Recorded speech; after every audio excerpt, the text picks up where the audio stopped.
Today is episode number 70, and we are going to share feeding your passions. We're going to share with you an ultimate guide to the aphrodisiac foods for your Valentine's Day dinner. So if by chance you find yourself looking for that perfect menu to set the mood for Valentine's Day, look no further. We're going to share with you some of the best aphrodisiac foods that will have your partner wanting more. I'm Stacey Bartley, and I'm an integrative couples therapist and divorce mediator, and I'm here with my partner and co-host, Tom. Today, we also have Amy Reilly, an expert in aphrodisiac foods, and she's going to talk about some of the best foods that are sure to get you in the mood this Valentine's Day. As you can probably hear, this is our Valentine's Day episode special. Whether you're looking to cook up a romantic dinner at home or you want to impress your partner with something special, I want you to know we've got you covered in this episode, so sit back, relax, and let us show you what's on the menu today. Yeah, and I myself included, I thought most people think of aphrodisiacs as being something exotic or strange, but that's not the case at all. So true. So we're going to talk about aphrodisiacs and how they work, what the best ones to choose are. Can they really improve men and women's sexual health? So stay with us as we're answering these questions and more, as well as hopefully inspire you to create an unforgettable Valentine's Day. It's time to tantalize your taste buds and give your relationship a boost with this ultimate aphrodisiac guide, foods for your Valentine's Day celebration. You got this going, right, for us? Absolutely. Yeah, okay. Prepare to be amazed. Go grab your favorite beverage and we'll be right back.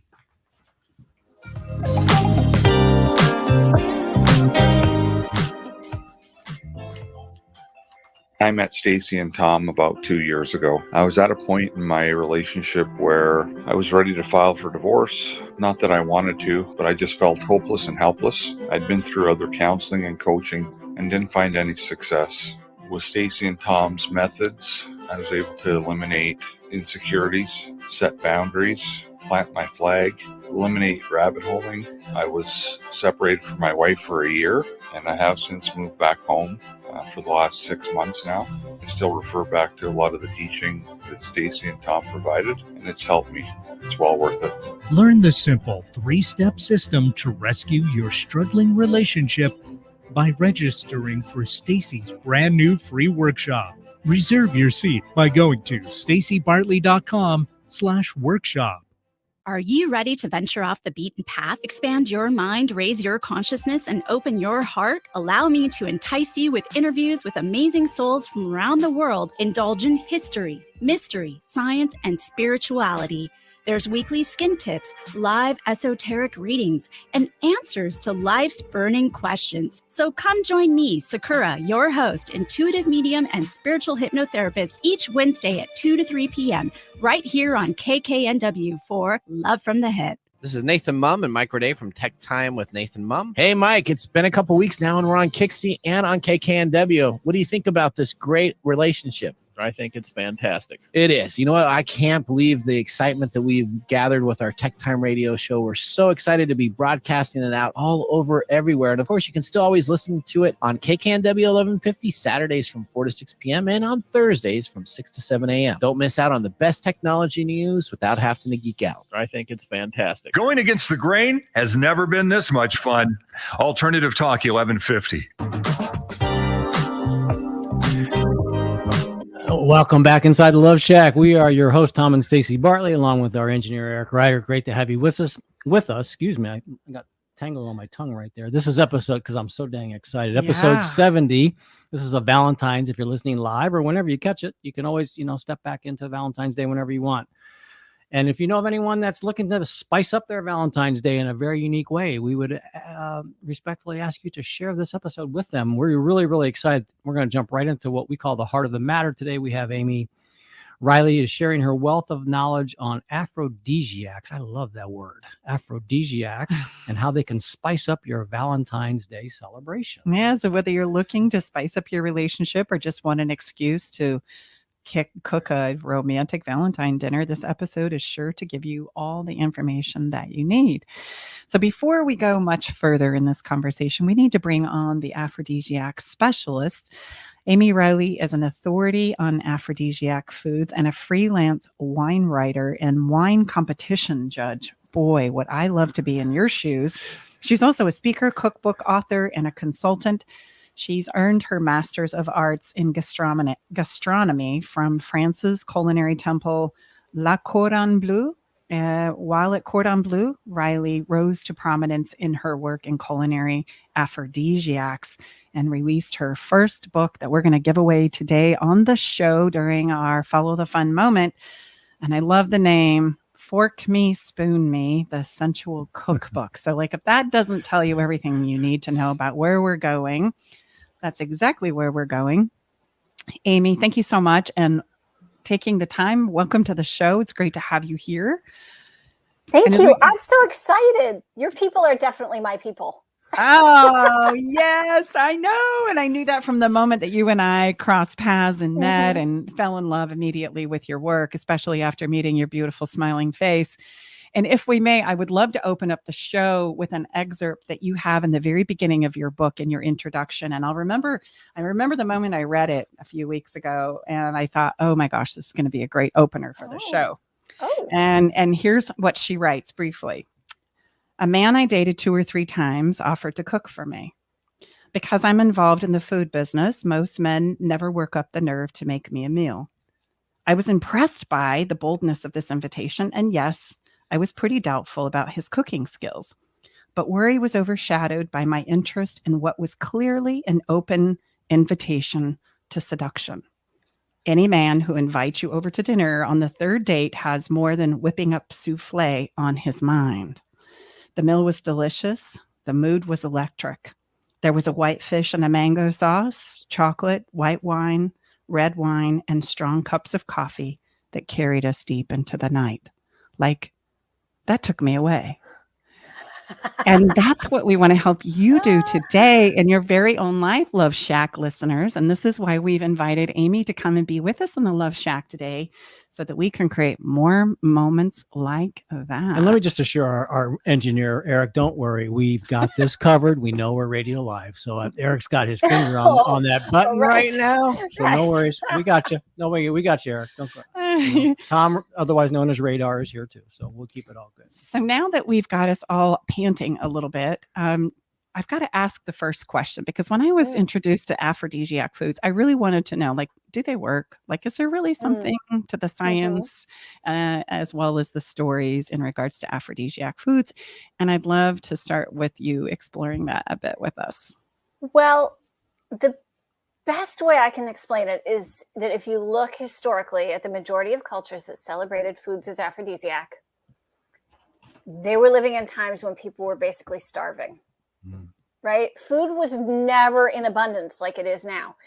And so when you think, when food was a scarcity that people were kind of saving these things and using for these special purposes, clearly had to, see that they worked for them, right? Mm-hmm. Now, it wasn't until, modern times that we can figure out, oh, well, that one has lots of manganese and that's really important for men's sexual health. Or, oh, this one raises your body temperature and can cause a release of endorphins and kind of makes you feel that sort of, if you're with someone you're attracted to, you might feel a bit of that sexual feeling.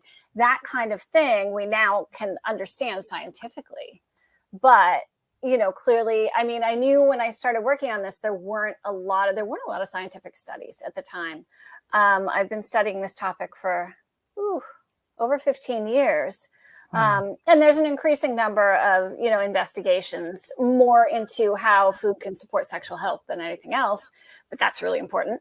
But, I knew from the beginning, these people, this stuff was so important to them. They had to have felt something from it. Mm-hmm.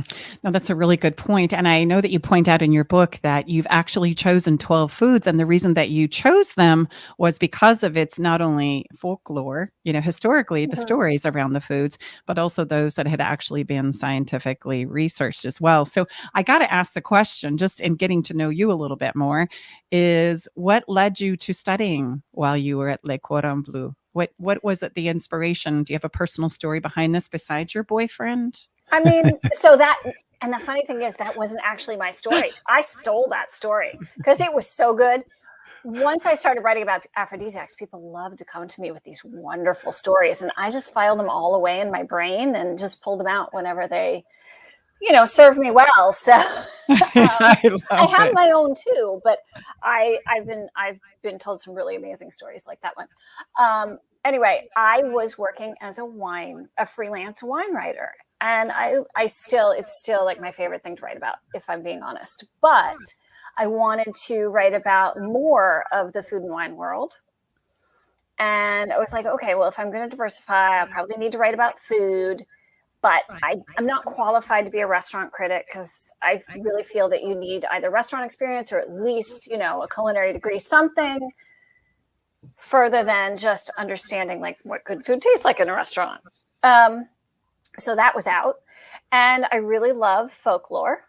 And I really loved the nutrition and health side of food. And when I discovered aphrodisiacs, I realized I could be writing about folklore and nutrition all in the same topic. And it just seemed really cool to me. So it was very challenging at first. Most of the work on aphrodisiacs I could find was from an anthropological perspective. Mm-hmm. It wasn't really looked at as a culinary thing. It wasn't looked at as delicious, or how can we use it, or how can we have a romantic dinner. That kind of didn't exist. So it was fun and challenging, and I like a challenge. And so here I am. Oh, that's so great. I love the study of what you've brought together here, and not only using what you know from a culinary standpoint of view, but from this wonderful way that foods affect our bodies. And I just got to ask, knowing that you are a wine lover like myself. Oh, yeah. Cheers. Cheers. I actually chose one purposefully for this evening that kind of, I felt, lent itself well to the theme. First of all, pink bubbles. I mean, very Valentine-y, right? Mm-hmm. But also the wine is called 15 Minutes of Fame. That's perfect. So cheers. Cheers. Well, and I've got to ask you, wine is an aphrodisiac, right? I mean, it certainly is for me. Oh, absolutely. Absolutely. And in fact, it's funny, I was just writing something about that today. I was updating. I have an article on my website, eatsomething.sexy.com. It's funny. It's hard to say that to you guys without giggling. We love it. We'll giggle right along with you. But on eatsomething.sexy.com, I was just updating. I have an article on there about how to seduce someone with wine. And it's really built on the principles of a vintner and physician, Dr. Max Lake, from Australia, who discovered that the scents of certain wines replicated the scents of human pheromones. That's fantastic. And if you want to get really deep into this, you should go read the article, because I don't think we have enough time here to really go that far. But I always, when someone's like, well, what's one wine for a romantic occasion, I always say go with sparkling wine. Because I mean, if you like sparkling wine, and that's a very important point with all aphrodisiacs, it has to be something that both people enjoy. My husband does not enjoy sparkling wine. He enjoys watching me drink it, though. I bet he does. Tom and I went to Italy, and we came home with this love of sparkling wine. That has to be one of our faves. Nice. Yeah. But what I was going to say is the reason I recommend sparkling wine is because it's a drink that's a bit celebratory. Like, who opens sparkling wine when they're depressed? And just that pop of that cork. It's like, oh, something special is about to happen. And then, of course, the bubbles, it makes the alcohol enter your bloodstream a little faster. So you feel that little bit giddy. It also means that you'll tend to drink a little less because you feel it more quickly, which is also a very good thing when you're talking about romance. I hate the word moderation, but in reality, it becomes very important, if your goal is an amorous pursuit, shall we say. Yeah. To not lose your abilities in between start to finish. Well, I would say to get the full, experience of the entire evening. Exactly. Right? There's that too. Yeah. Well, I want to dive into your 12 foods, and I'm hoping that we have enough time for you to touch on each one and why you selected them. It was fascinating to read about them. Not all of them. I won't hold you to the test. It's so funny. This is my first book. I've actually written 4 after this. And I remember when I was doing a book tour for this book, and I could not remember. Now I have no idea what the 12 ingredients are. At the time, I couldn't remember them, to the point where I was thinking about tattooing them on my arm. Well, we're going to go ahead and share them Don't with you, do so that. don't worry about that. Don't do that. Well, you start out with almonds, which I didn't think almonds were an aphrodisiac food. I don't know if our listeners are surprised as I was, but I didn't think almonds would be on the list. When I think of like aphrodisiac foods, I think of like oysters. I guess that's maybe the normal go-to.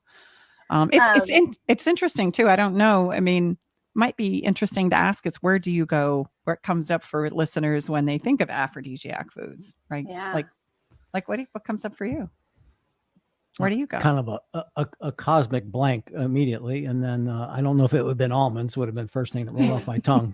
So Right. please share with us, Amy, Right. why almonds? So by the way, these 12 ingredients I selected them because they're things that you could buy in pretty much any grocery store. I didn't want to put the things that I didn't want to put oysters on there, Sure. Because you may or may not be able to get them or know how to shuck them or whatever.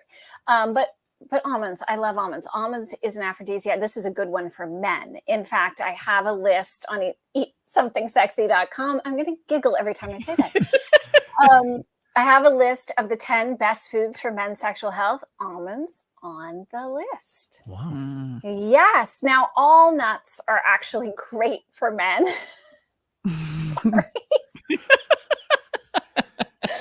But seriously, all they are, they help support testosterone. It's all about men's sexual health as far as almonds go. The nutrients in almonds are particularly good for men's sexual health. That being said, also good for women. Nuts are a great source of plant-based protein. They also have fiber. And I know you wouldn't think of protein and fiber as like foods to turn you on. And they may not, protein and fiber aren't going to turn you on in that moment, but the protein's going to help you have a nice sustained performance. Mm-hmm. And the fiber is going to help you. You need enough fiber to look and feel like your sexy self. Really? Yeah. Yeah. The only thing I've ever heard about fiber is it helps you poop. Well, and so yeah, that's immediately immediately where I go is like, but that's you so got to wonderful. keep everything moving. If Yeah. you don't bloat. You get enough fiber, you're not going to get bloated. Mm-hmm. I love it. So it all works All out in the end. have to be working It all works out. like a Rolls Royce machine. Yes, I love that. And almonds for men's sexual health. So I guess that those are the ingredients that help stimulate the hormones and the rise of testosterone, etc. Oh, that's so great. Okay. Food number 2. Number 2 is chili. The Ooh, spice chili. of chili. That's my favorite. It's actually not my favorite to eat, which is the funny thing. But to talk about as an aphrodisiac, chili is very exciting. It's one of the few foods that has that immediate effect. It is an absolute food of seduction. If you want to plan a dinner, a romance where you want the other person to kind of get a little turned on, chili peppers, as long as they don't mind spice. Mm-hmm. Very important. Yes. But chili peppers, they make your tongue tingle. They make your lips plump up, which makes you look a little more kissable. They can also bring a bit of a flush to your cheeks, which I'm told psychologically equates to a sexual flush. If the person across the table has chemistry with you, it starts to equate to a sexual flush in their mind. And you eat enough, you can have a rush of endorphins. Your body temperature is rising. You're ready to tear off your clothes. It's really the perfect food. For that seductive moment. Mm-hmm. So how do we know, or if I were preparing a meal and I wanted to put just the right type or just the right amount of chili in my little dish to make you tear your clothes off, like how much would that be? Well, I mean, to get that sort of endorphin rush, you have to really eat a lot of chili. Most of us don't want to do that. There are some people who do, and for you, have fun. But that little bit of chili, you'll know the amount that you actually want to eat. If you like to go light on spice, then it's a very small amount. If you kind of like a meal with a bit of heat, then go for it. I love it. The next one is one of my personal favorites, which is chocolate. And I read in the book it was one of your moms too, that she kind of inspired you with your love of chocolate. As I just so you know, as I had a little time to regather because you sprung that question on me, I can't believe I didn't think of chocolate because I love chocolate. So. Chocolate, yes. Chocolate is probably the ultimate, like at least in the United States, it's the ultimate like emblem of food emblem of romance. It is, in fact, my company did a study many years ago. It was a survey, and the respondents, like I think 90% of the respondents said they viewed chocolate as the ultimate romantic gift. They reviewed it as, a food of romance. They viewed it as a food they wanted to receive as a gift, particularly for Valentine's Day. Everybody loves to get chocolate. And does it matter if it's dark versus milk chocolate? So yes. Is in terms of, not in terms of getting it as a gift or, feeling that love feeling from receiving the chocolate. No, but in terms of the aphrodisiac effects, it needs to be dark chocolate. I'm sorry, milk chocolate lovers, but it's really all about the cacao. It's about that you're getting those aphrodisiac effects from cacao, which, did you know it's one of the world's most complex foods? We really don't even understand it. No, tell us more. We know that it has a caffeine-like effect, which is helpful in terms of romance. You get a little bit of you get a little pick-me-up. We know that it can also be a little bit of a mood elevator. Apparently, there have been, I don't know if you've heard rumors fly around about chocolate that it could actually even be orgasmic. No. Yeah. But it makes sense. It turns out it's actually true, but a British scientist who apparently does not like fun, he figured out how much chocolate it would take to have that experience. And he estimated that the average sized woman would have to eat like 20 pounds of chocolate in one sitting or something crazy. So none of us are ever going to feel that. It could be possible if you could eat that much chocolate. We're never going to get there. So we just have to take ourselves there in our minds. I mean, there is something in the imagination or in the senses, right? In regards to what you experience when you think of chocolate. Yes, definitely. Yeah. And you know what? It's creamy and it melts in your mouth. And it's like, it's sweet, but not too sweet. It usually has a fairly complex flavor. It's an exciting food just to eat, which I'm sure plays a part. Well, and you can melt it and, you can do all kinds of things with chocolate. Absolutely. And then it has this wonderful constitution that like hardens, Yes. so. If you follow it with a swig of port, it's all over. I think we know what we're doing for Valentine's Day. All right. How about some figs? Figs. Figs. Figs are wonderful. Figs, I always think of women when I think of the fig. And I think, the author D.H. Lawrence had a bit of an obsession with figs and women and saying the fig looked like a certain part of the woman. I see that. And so now I always think of women and figs, but I see it like as this wonderful sort of misty Rubenesque kind of, sensual woman. But again, figs have it, but beyond my fantasies about figs, they also have a number of nutrients that support sexual health. As you might have guessed, figs have a lot of fiber, which we've already covered.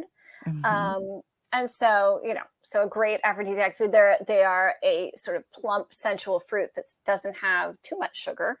So you're never going to get like a sugar rush, because that's something you want to avoid, because then you'll crash right when you're ready to turn on the romance. So yeah, got it. You get too tired or you get a headache. Yeah. Bad thing. Ginger. I love ginger. And I was so delighted to see it in the book. Like, oh my gosh, I love ginger. And I love your reference to ginger, but I'm going to let you tell the story. I don't remember my reference to ginger. the giggly geisha. Like the giggly geisha. Yes. So I do love ginger. And this is a wonderful alternative to chili peppers for anyone who doesn't like a lot of spice.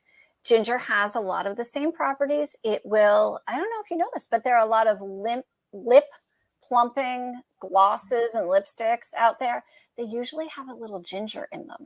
Really? And To so it kind of irritate. stimulates. It'll like to sort of do it as an irritant, and it'll plump up your lips. So when you eat ginger, you can, it can have that effect, and your tongue tingles a little, and you warm up inside a little bit. No wonder we ginger. love ginger. I do too. I love ginger. How about honey? Oh, honey. Honey, actually, if you like want a food that has some proven effects as aphrodisiac, go for honey. Honey can produce nitric oxide. Wow. Yeah. That could be really helpful. The whole blood flow thing. And, it's supposed to be good for men and women. So honey is right up there. And it has some other, it has, obviously trace amounts of minerals, but they're all very good for you. Now, honey is one of those things like you don't want a shot of honey because, as we already talked about, it is a simple sugar. And you'll have that crash, but a bit of honey is a very, very good choice for you. Okay, mangoes. And by the way, I love Sark too. She's one of my favorite authors. Oh, you love Sark too. Oh, awesome. Eating mangoes naked was something Yes. that was kind of a mantra, I think, for some of us women back in the early 90s, like, gosh darn it, I can be sensuous and sexy and I don't have to feel Yes. ashamed about this anymore. And eat mangoes naked. Well, really, mangoes are like a whole mango is so messy. Is there really any other way to eat it than naked? Because I thought the same. you're just kind of a mess at the end. So, once I heard, eat mangoes naked, I was like, mangoes make so much more sense to me because if you eat them naked, you can enjoy every sensual moment of this very juicy, messy fruit. Mango, that's it. Mango is the juicy, messy fruit. And like, how can you not love that? Yeah, and followed right along by peaches. I have the same experience with peaches as well that you have also listed in the book. The peaches that, they do the same thing for me as mangoes to you. Is that your case too? Like run down your arms. The juicy, messy fruit. And you want to eat peaches naked too. Yes. And now, the peach emoji is used as sort of as a like in a sexual context. So peach is hot. I did not know that, listeners. Yeah. You heard it first here. Right inside the love shack. Use that peach emoji if you're trying to flirt with somebody. How about mint? Oh, mint. So mint is wonderful for so many reasons. It's one of my favorite herbs, personally. I think it's just a versatile herb that kind of not only it freshens your breath, it kind of just perks you up. So it's irresistible in that way. Again, it does have, although it's trace amounts of nutrients because you're not going to eat like a bowl full of mint like salad, but it does have nutrients to help support sexual health as well. But mostly I like it because it's the breath freshening herb. It's the kind of invigorating herb as well. And the sexual health properties, does that go both ways for men and women? Or Yeah. Most of them do. Although, you can say, well, this one is really better for men because because men need more whatever. But the majority of aphrodisiacs, you can say, it could help both sexes. Yes. Well, and if you want to get a kiss, that's probably not a bad way to start, right? Yes. Chew up a little mint. Exactly. And I felt like there was this place now in the book where you start to lean towards more of the savory types of things, right? It went from the sweets to now we're talking about rosemary. And I just the idea of rosemary, but tell us about rosemary. Rosemary is my other favorite herb, which is why I put it in there. It's so versatile, but it's good for memory, which is very important. You've got to remember what the other person likes, right? So it's helpful. So, aphrodisiacs don't just affect like sexual performance. There's a whole lot going on there. You need to have your brain working well. You need to have enough energy to last long, all of these things. And so rosemary slides in there into a little area that I kind of neglected otherwise. And saffron comes right behind it. Well, saffron is the luxury spice. Tell us that's more. Really, it's beautiful. It gives food this deep, rich color. It's the most expensive spice. In fact, I think it is the most expensive ingredient. I don't know currently, these things fluctuate, but for a while there, it was the most expensive culinary ingredient. which fortunately you only need to use a tiny amount. So you're not going to go broke making a dinner with saffron.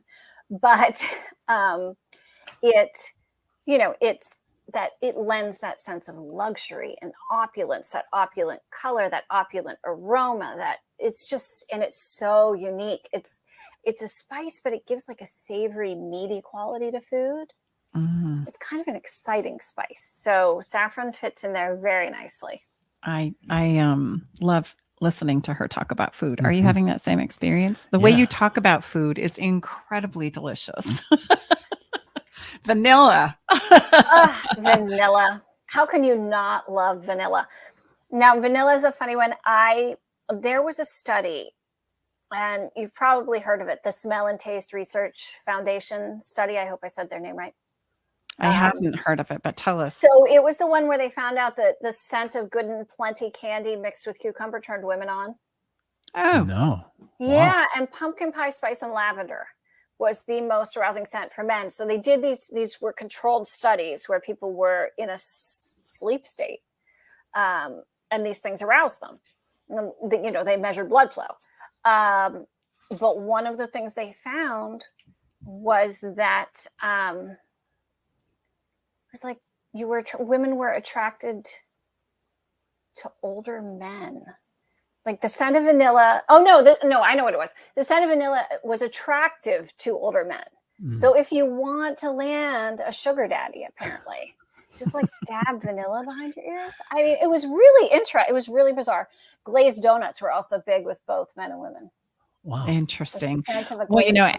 where I go is, in the fall, there's all kinds of, jokes and yet they're true about women and their pumpkin pie spice candles, Potpourri. aromatherapy types of Right. things. Like we go gaga all of a sudden for pumpkin pie spice, right? Anything pumpkin. You know what? Every time I see it, I just start laughing because, of course, I mean, that study is all I can think about for like Yeah. an entire month. That's all I think about is that study. And like, wow, I wonder how people are doing. There must be something to that study. Yes, yeah. Well, I mean, it was legitimate, but it was just bizarre, the combinations of things that turned people on. That was the fascinating part. Yeah, that is fascinating when it comes to food. And you wouldn't think that food had those kinds of experiences in us. And yet, Right. when we stop to slow down and think about them, they absolutely do. Yeah. And I love what you said here in the book, where you said when you began to experiment with these 12 ingredients that she showcases in her book. And then I want you to give us some menu ideas for this Valentine's Day that Okay. we're coming up with using these ingredients. You notice that the chosen ingredients began to form these unique bonds with you. And you discovered that each ingredient brought out a different side of your personality, and that you could choose ingredients that changed your mood and enhanced whatever style of seductress you wanted to step into becoming. And that was a fascinating thought to me, because I had never thought about, okay, how do I want the evening to go? And how do I want to set it up? And, what is it I would like to express about myself, and which foods, and or wines or beverages would pair nicely with where it is I want to go. And Yeah. I just thought that was such a unique mindset to come from, that hopefully inspires our listeners. Like, that's possible. That's possible when we start to bring these things together. And then, by the way, I want us to talk about venues too, because I love that you have that as a part of the cookbook, where the venues are places where we can plan to have these wonderful, savory experiences, and how that all ties into all of it. So I would love for you to take a minute and kind of pull that all together. And then in the end, we can share perhaps a menu idea. Okay. So, well, it's funny. What I thought of when we were talking before this interview, you'd asked me if there's a song that I like to listen to while I cook to kind of get in that right mood. And my response was, and I totally forgot that I'd written this in the book. My response was, I change it depending on what I'm cooking. Yes, you did. So, yeah. So I still, I very much have always felt this way. It's like, well, what do I want to be today? What do I want this meal to be? And I will change everything about it. I'll change what plates I'm going to use, or, what size the servings are even, as well as what music. And of course, what venue. Are we going to eat it in front of a fire? I like to have a picnic in bed, personally. That's a favorite of mine. The crumbs kind of bug me, but okay, I admit it. I like to have a picnic on top of the bed. So that then we can Don't climb get in the crumbs. covers. Yes, yes. No crumbs on my sheets, please. Yes. Well, true. and what about those of us who were taught you never eat in bed? Like, Ooh, you got to be a rule breaker. It's exciting. come out of hiding. It's safe. Well, you know, Absolutely. and in all, I mean, as you describe that, it just seems to make sense. You know, we have a wonderful mentor and person we highly respect, Trevor Blake. I mean, he's a physicist, and so my first went like, well, now you're bringing some quantum. You know, these are not woo woo, right? I mean, quantum. The more that we can, everything is swirling energy, right? I mean, we know that from our friend Trevor, who is a scientist, physicist, and we can prove that now. So the more that we can get all that. Stir up the energies of the venue and the food and the music. Come on, you know, create the conditions that make the result inevitable. Yeah. And do you choose an outfit for the evening as well? Yeah, I'm really into the outfit part. Yes, I do. If there's time. I mean, sometimes it's just like, I just want this meal to speak for me. And I'm just wearing the sweatpants I wore all day. But no, if I'm going all out, the outfit is definitely a part of it. Yes. And so you're intentionally bringing, and this is the part that I really wanted to drive home, you know, the meal of aphrodisiac is this intentionality about, like you said, the plates and the food and the music and the outfits, right? And the swirling of the mood in the air. And then you get to capitalize it by, this is what I'm hearing you say, the foods and what they mean and their textures and their feels as you feel them in your mouth and et cetera. Yeah. Just sounds delicious. I think I need to send you actually my second book. You're going to love this book even more. It's called Romancing the Stove. And in that book, I focused every recipe I tried whenever possible to have multiple temperatures and multiple textures in the dishes. Because I feel like it heightened the sensuality of the meal. That sensory awareness is very different when you're being challenged, when your senses are being challenged. And so that's what with that book, I really focused very hard on that. So I've got to send you that. Oh, that would be incredible. I would definitely read it and dive into it. So venues that you pointed out, and feel free, let's share some venues just to kind of stir up some creative ideas here. One you highlighted right out of the gate is the kitchen, and it was called the second bedroom, which I cracked up about, right? Clear the table. Totally. Yes. And then move. Is there anything you wanted to say about the kitchen? Well, I mean, how big is your counter? Well, it's pretty small, but I have a pretty good sized table. Oh, good. Because I've got a big island. I designed my kitchen with a big island. That was very intentional. We could eat standing up and then, of course, use the table for other purposes. I love that idea. How about living room? I mean, these are just some fun ideas that you wouldn't necessarily think that you could have a romantic dinner in, right? A living room on the floor. Tom and I used to do picnics on the floor like that in front of the fireplace, right? Yes, it's perfect. And I love the idea of the roaring fire. Like our little place that we moved into doesn't have a fireplace, so we ordered an electric one that's fantastic and even blows heat out. Oh, I love it. Oh, that's great. That's gotta have a fireplace. And I would think fireplace, would be almost just right a notch or two, or maybe even with chocolate when the fireplace. They put them together with the fort. Yes. Yes. Come on. Baby. How about the bathtub? Would you think of that as a venue? Like for a meal and some wonderful time to enjoy foods and each other?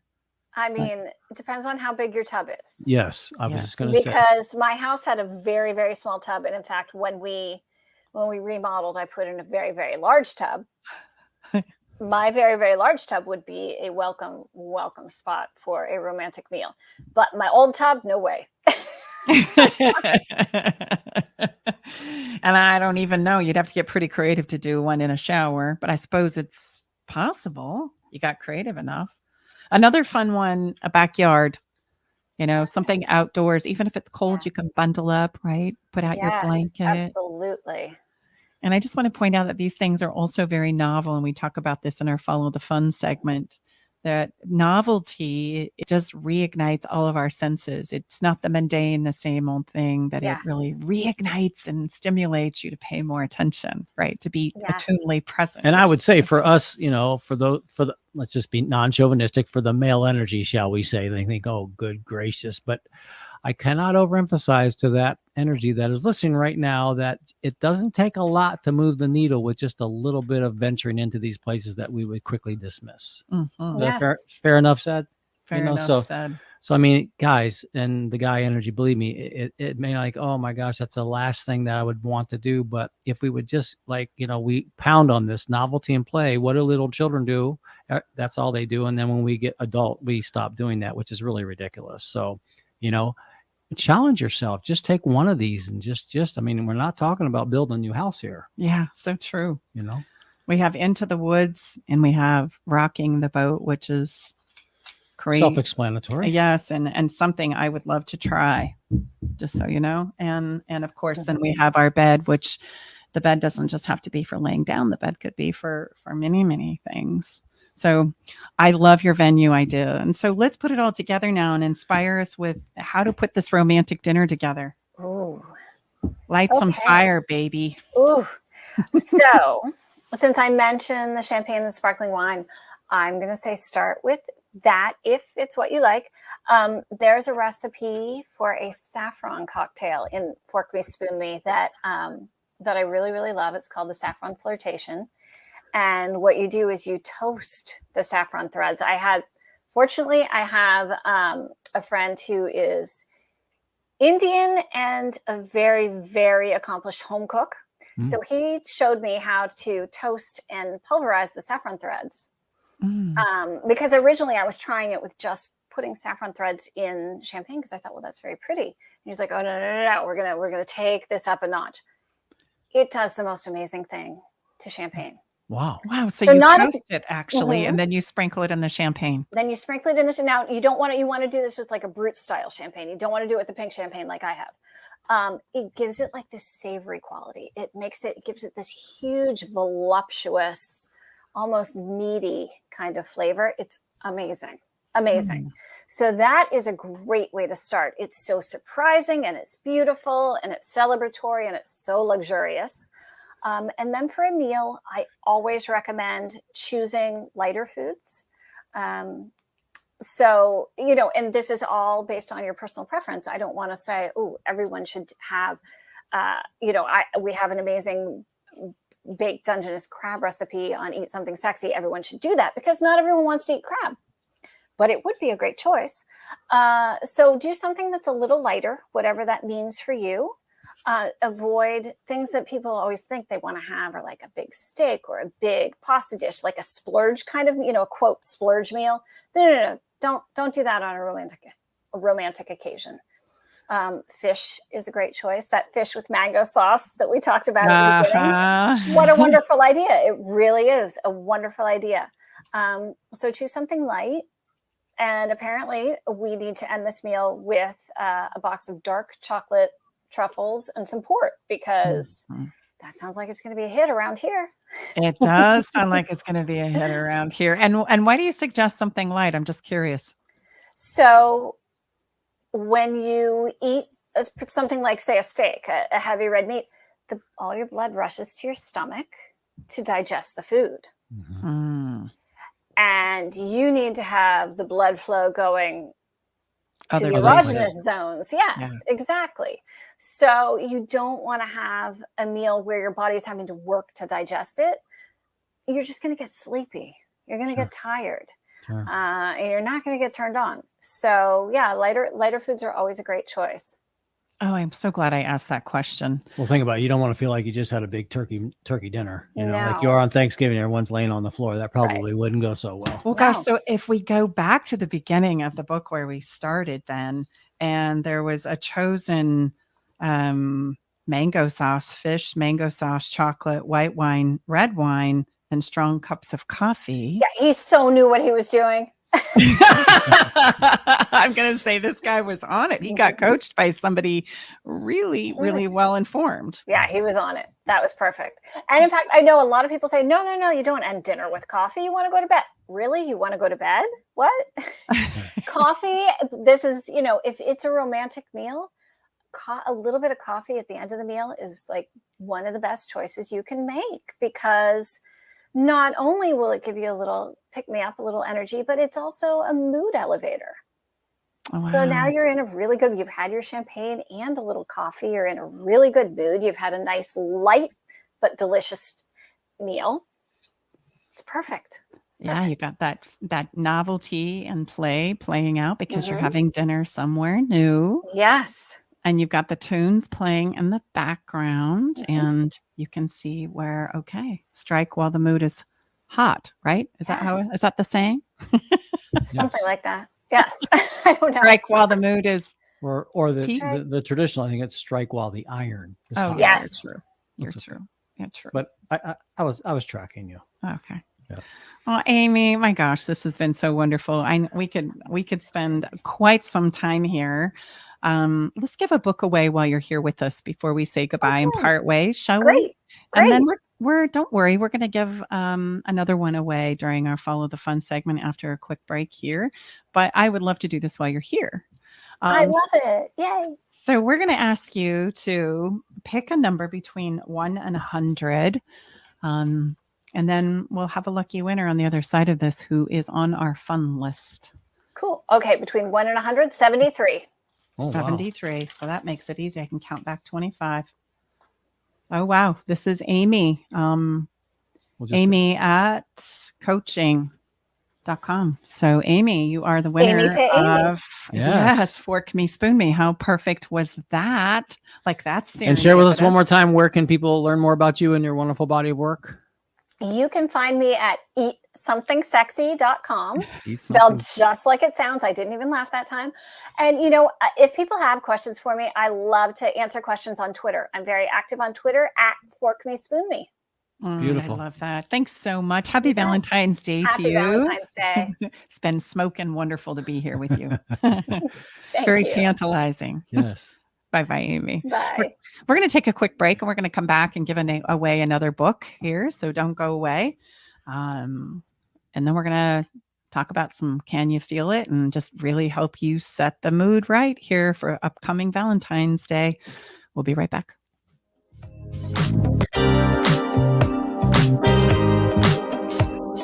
Hey, babe, did you know that the average couple spends only 2 hours a day with each other? And the majority of that time is spent eating, watching TV, and surfing social media rather than connecting with each other. And if children are involved, my gosh, it's even less time than that. I know, babe. That's why you created our conversation cards for connection, because they're the perfect conversation starter. So the next time you're sitting on a couch, rather than turning on the TV or grabbing your phone, pull out a card and get ready for some good old-fashioned laughter and love and connection. Yeah, you can get your cards at stacybartley.com. Working hard to put a smile on your face. Alternative Talk 1150. Welcome back inside the Love Shack. Whoo, that was smoking hot there. Thank you so much to Amy for setting our Valentine's Day right, if you will. We're going to step right into Follow the Fun and give another one of Amy's book away, correct? Yeah, absolutely. And we're going to need some wonderful help from our wonderful engineer extraordinaire, Eric, outside of number 73, which has already been taken. And I'm sure Eric has taken copious notes to plan his Valentine's Day dinner as well, right? Yeah, sir? Eric, what was your favorite part? The lack of oysters. Being that you live in Seattle, that's probably right. A welcome. Do you have a lot of oysters that you come upon in Seattle? There's definitely plenty up here, but I'm not a fan, and I wouldn't know the first thing about shucking them. So I was with her on that, avoid the oysters. I'm not an oyster fan either, so I was really happy she didn't include those as well. All right, sir. What number speaking to you besides 73? Mm-hmm. Let's go with 25. 25. Okay, this is cork@gmail.com, and there's a whole nother piece in there, but cork@gmail.com. You're also a winner. And we'll reach out to you, and Me we'll just Spoon. ask you for a mailing address, and off it will go to you. Mm-hmm. Enjoy. And if you get us your physical address here quickly when we reach out to you later this evening, we will get it off before Valentine's Day. There is incredible recipes in here. We didn't talk about this, but there are such wonderful recipes here, drinks, desserts, appetizers, main courses, etc. So if you're not on our fun list, we're going to encourage you to get on our fun list, because we absolutely give giveaways like this the first of every month and on special occasions when we just feel like we want to as well.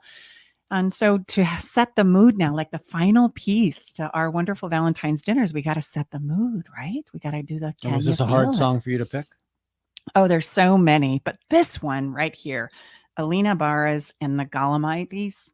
I didn't say that right.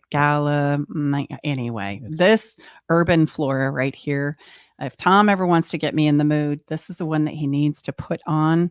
And I've actually done a teeny tiny bit of research where others have told me about this song, and they too, when they wanted to get romantic or get, some action going, they would put it on in the background, and girls just happen to love this just song. Give a reminder, everything about, if you're listening live, thank you so much. We appreciate that. But, just because we don't want you to write, or if you're listening on, everything is in one place, all of our show notes, all of our resources. In fact, we're really excited. Not too long ago, our daughter introduced the full episode is transcribed as well, if you want it. And it can all be found on our podcast page, if you will. Yeah. And as the song says, I can give you what you need. You make me feel all right. Ooh, it's so sexy. So as Tom has already said, go check out our playlist and enjoy. You can have that playing in the background. So I think we've given you everything you need for an incredible Valentine's Day mood setter, right? The food, the venue ideas, the music. All it takes is your 100% buy-in. Yeah, and maybe a fun little outfit to top it all off. I can't wait to see what you wear. All right, it's time for us to say goodbye. It's great to be here with you. Happy Valentine's Day, whatever that means for you. And my recommendation is we do Valentine's Day all the time. Well, and not to be a spoiler, but if Valentine's Day, is like the farthest thing for where you find yourself right now, maybe with you and your special someone, look, we understand that, all kidding aside. So if this is, sometimes these types of days can be really difficult because you're not in a very good place. And I would just encourage you, reach out to us. Crossing our fingers and hope that things go away is not a good strategy. And this is what we specialize in. So reach out to us. We'd be honored to assist you and help you take your next best step. Oh, and you can always do one of these dinners for yourself. Absolutely. All right. Until we see you next time, thanks so much for being here in the Love Shack with us today. Thank you, Amy Reilly, for your delightful experience here with us, sharing your wonderful words of wisdom and inspiration. Come on back next week and we'll share more conversations with you around sex, love, and relationships right here in the Love Shack. Until we see you again, sending you off with a big squeeze. Bye-bye for now.